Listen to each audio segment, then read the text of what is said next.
So it's a little bit delayed. I know the draft has happened already and it's been done for a few days, but now I'm finally recapping the entire the entire Minnesota Vikings NFL draft class of this year. It was a really good draft class.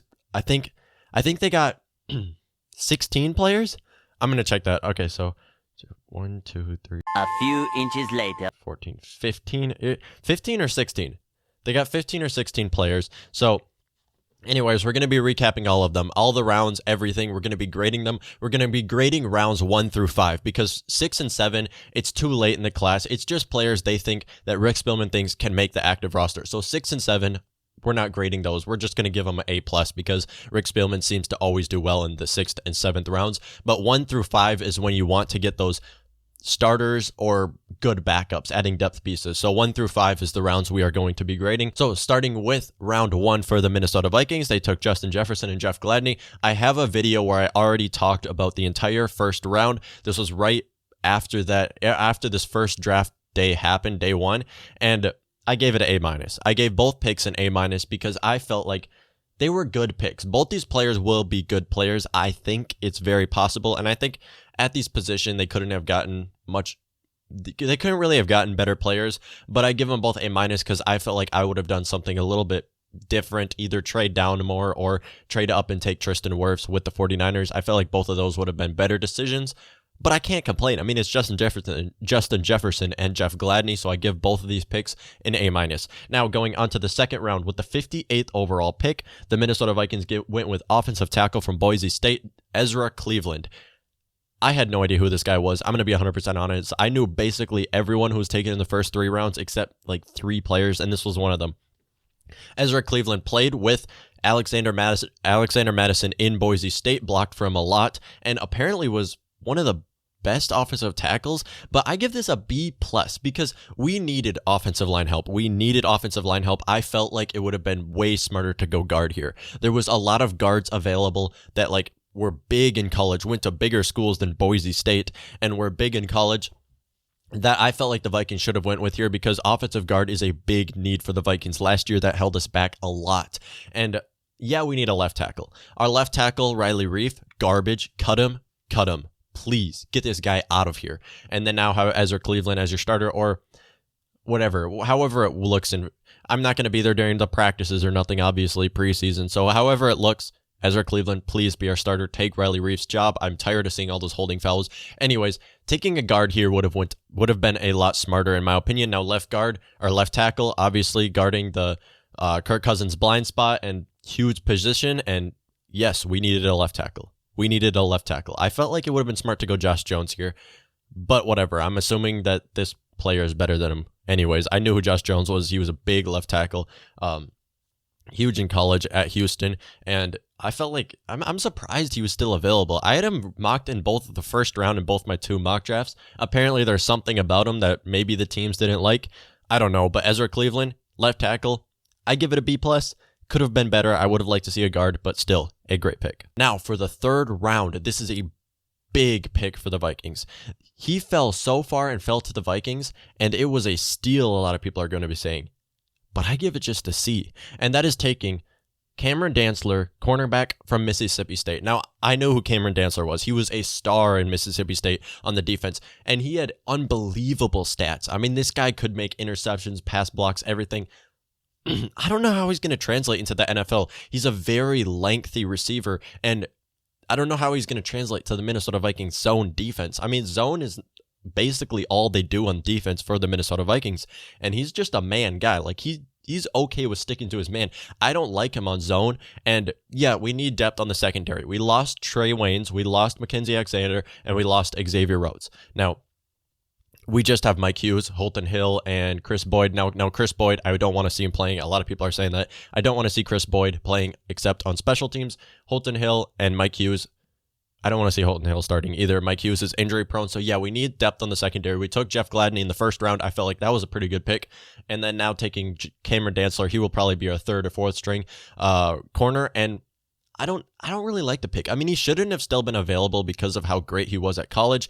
And a lot of people are saying this is a steal of the draft. I disagree. I don't really like it. It does have depth in the secondary. They could have went guard here. They could have went defensive tackle. There's a lot of things that would have made more sense for the Minnesota Vikings to go here, other than Cameron Dantzler, who's just a lengthy receiver who can play some man coverage and doesn't really, I don't know how that's going to translate to the NFL. I don't. He doesn't tackle very well also. He always tackles his receivers at the legs, and I don't know how this is going to translate to the NFL, so this might be a bust. I think it's going to be a bust. But I still do give it a C because it is Cameron Dantzler. I mean, I can't give it like a D, even though I do think it's going to be a bust. Anyways, going to the 4th round. Oh, also in the 3rd round, I give this an A+. In the 3rd round, the Vikings had their compensatory pick. With this compensatory pick, they traded with the New Orleans Saints. New Orleans Saints traded up. I think they traded up to grab Zach Bond. So this was a good trade for the New Orleans Saints. I think they traded up to grab Zach Bond, or else they traded up in the 2nd round. New Orleans Saints traded up somewhere to grab him. And they gave us their 4th, 5th, 6th, and 7th round picks. There's no way Rick Spielman would say no to that. That is so much. That's a great trade for us. So that's an A++ right there. In the 4th round, the Minnesota Vikings, with the 117th pick, took defensive end DJ Wonnum from South Carolina. Now, DJ Wonnum, apparently at college, was hot garbage, and he was not a very talented player. However, there's someone else we took in the 3rd round, another defensive end who was not very talented, and that would be Danielle Hunter, who right now is the best Minnesota Viking on the team, in my opinion. And how did Danielle Hunter go from no talent to how much he is right now is because of Andre Patterson. So I have to give this pick a B, even though he's not very talented. He's very athletic, and Andre Patterson can build him to a star, which he did to Danielle Hunter. Danielle Hunter, I don't think would be a household name as he is right now, making Pro Bowls, if he didn't have Andre Patterson as his defensive line coach. Now, Andre Patterson this year is going to be both a defensive line coach and a defensive coordinator. So I trust Andre Patterson. I felt like if he went to DJ Wonnum, went to like any other team, I wouldn't really trust him. But still, Andre Patterson, amazing defensive line coach. He knows talent. Andre Patterson knows talent. He saw Danielle Hunter, saw potential, saw how athletic he is, and developed him into who he is right now. And that's what we could see with this DJ Wonnum, who's like a nobody coming out of college, both taken in the 3rd round, both DJ Wonnum and Danielle Hunter. And hopefully we see the same thing happen again, and we get these defensive ends looking hot again like they were 3 years, where Everson Griffin and Danielle Hunter were just lighting it up and stopping all the quarterbacks. Our defense was so good that year. That year was so good. Xavier Rhodes, too, was looking like the best corner in the league. Yeah, that year was so good on defense, and that's because our defensive coaching staff is really good. And, okay, so moving on to the 130th pick, the Minnesota Vikings went with defensive tackle James Lynch from Alabama. Or no, from Baylor. James Lynch from Baylor. I have to give this pick an A. This pick is really needed. Our defensive line right now is not very good. We lost Linval Joseph, but we replaced him with Michael Pierce. We got Michael Pierce, and Michael Pierce is a star. Obviously, we still have Danielle Hunter. We lost Everson Griffin, who honestly could be coming back. We lost Stephen Weatherly, but we still have a Fadi. We have we don't really have much talent on our defense outside of Danielle Hunter, Michael Pierce. Fadi's okay. I mean, and then you got this Armon Watts guy, who I think they should be starting. Anyways, taking James Lynch, this was an A. We need defensive line help on the interior part of the line to stop the run, get to the quarterback. We have no interior no interior pass rushers, but we have like interior run stoppers. So that's exactly what we need, is an interior pass rusher. And that's who James Lynch is, and he will fit well with the Minnesota Vikings. I like this pick a lot. So with the 132nd pick, the Minnesota Vikings went with linebacker Troy Dye from Oregon. I give this pick an A+++. We needed this. Now, Troy Dye was not expected to still be available, but linebackers fall every year. This is why linebackers don't go round 1, round 2 very often, and they fall to where the Minnesota Vikings were able to get him. And sitting behind Eric Hendricks, this is going to be exactly where we want Troy Dye to be. To still be available, this is the biggest steal in the Minnesota Vikings draft class by far. Taking Troy Dye is going to be really good. He is a very versatile player, and we have Eric Kendricks right now, obviously, as our main interior, our inside linebacker, and then now you have Troy Dye behind him, and Troy Dye can run on the inside. He's a very versatile player. You can play him in pass coverage. You can rush him in the quarterback on the interior part of the line, and this is going to be very useful because that's exactly what we don't have right now. I mean, Anthony Barr can rush on the outside sometimes. Eric Wilson can rush on the outside sometimes. We don't have any like interior rushers that can blitz outside of Harrison Smith. Actually, Harrison Smith could definitely do that. Harrison Smith, a great blitzer on the interior part of the line, basically, and that's what Troy Dye is also really good at. That's what he was used for a lot in college, and this is the best Minnesota Vikings pick by far. This is an A++ for sure. Taking Troy Dye. We need this. Now, moving on to the 5th round of the Minnesota Vikings draft, they take cornerback Harrison Hand with the 169th pick from Temple. I give this a C. Again, it's another corner, and it adds more depth on the secondary, which is what the Minnesota Vikings need. We lost a lot of our pieces at corner, and with both Holton Hill and Mike Hughes being injury prone, we need more players. We do need more players. This was a need for the Vikings. Now, taking this guy, Harrison Hand, in the 5th round was a bit of an overdraft. He was expected to go a lot later. I felt like they could have got him later. Anyways, we needed this. This was like, it kind of hurts though, because you don't really want to see it happen where they just take needed players when there's other more talented players on the board that the Minnesota Vikings just don't really need that much, but they take a positional value player. So, C, it's just a regular pick, whatever. It's a need.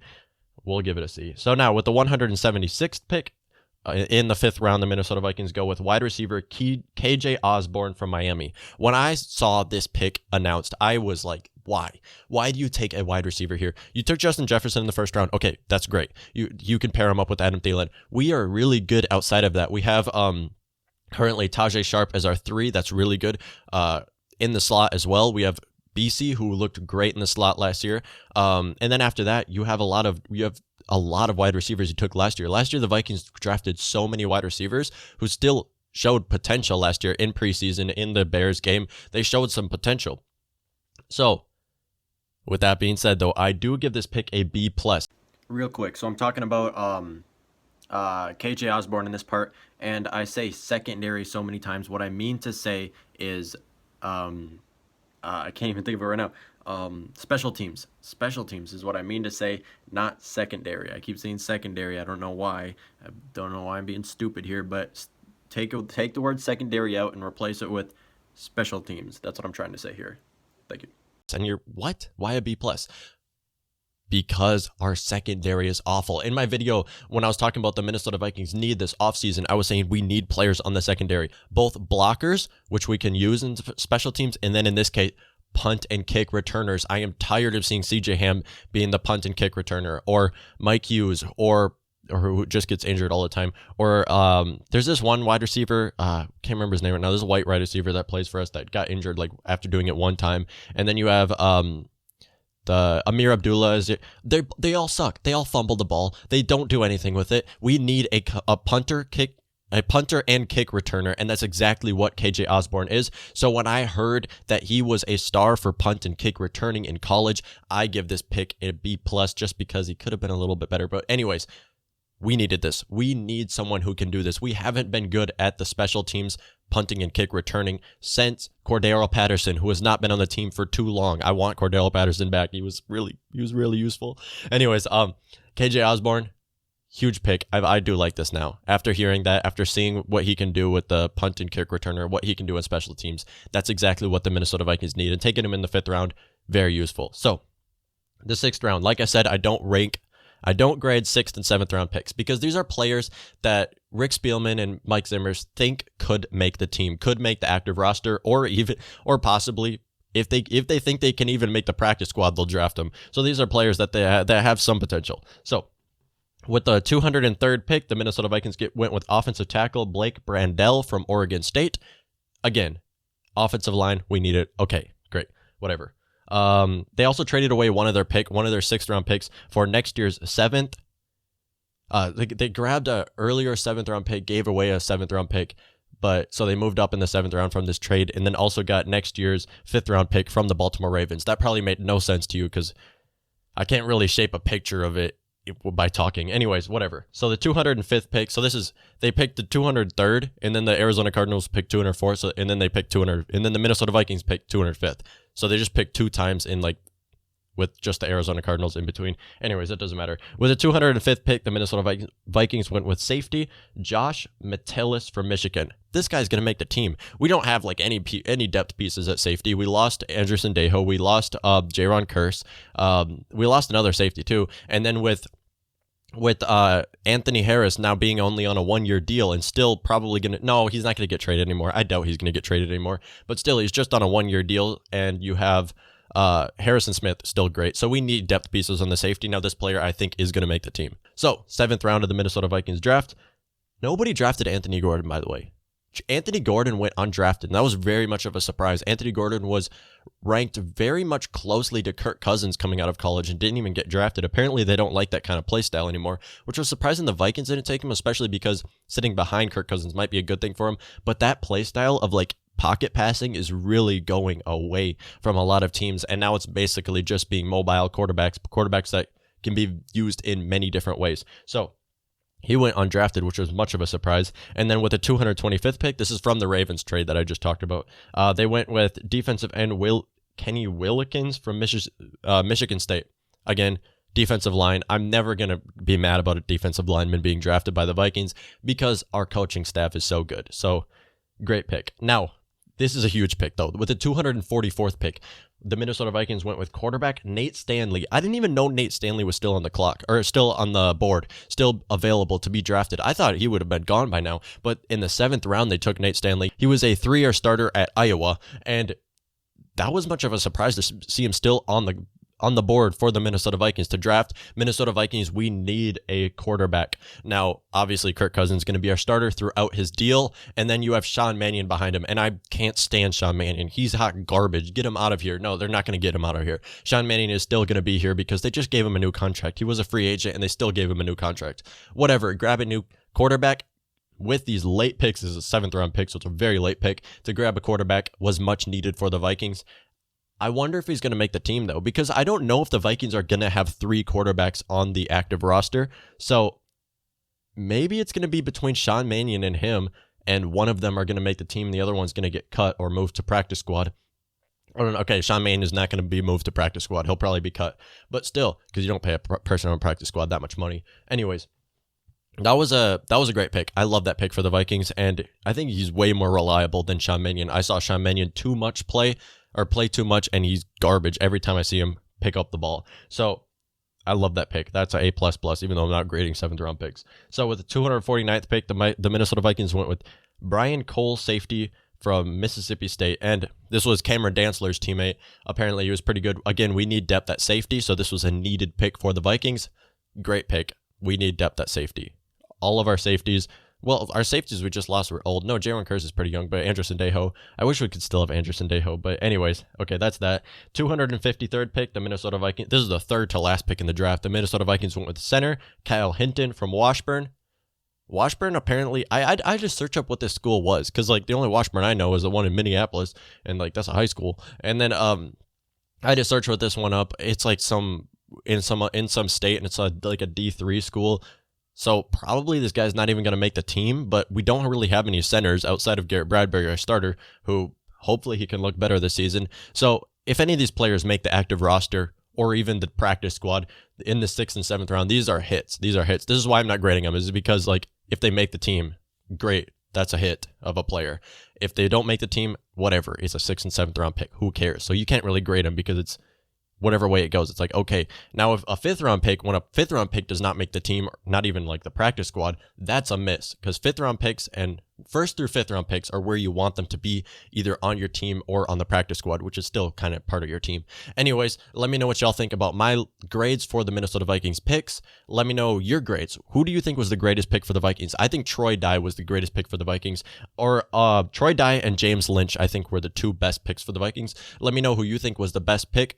Also, Nate Stanley from the quarterback from Iowa, who's a 3-year starter, who still was available in the 7th round. So those are 3 of my favorite ones that the Minnesota Vikings got. Let me know what y'all think. And as always, till next time.